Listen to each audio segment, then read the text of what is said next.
how to get a good rim click sound. The sound depends on the hoops of the snare. This hoop is a triple flange hoop.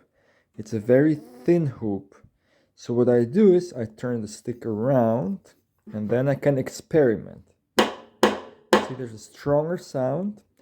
The more to the middle I go, the lower the pitch. The more to the side, the higher, and it's up to you which one you want.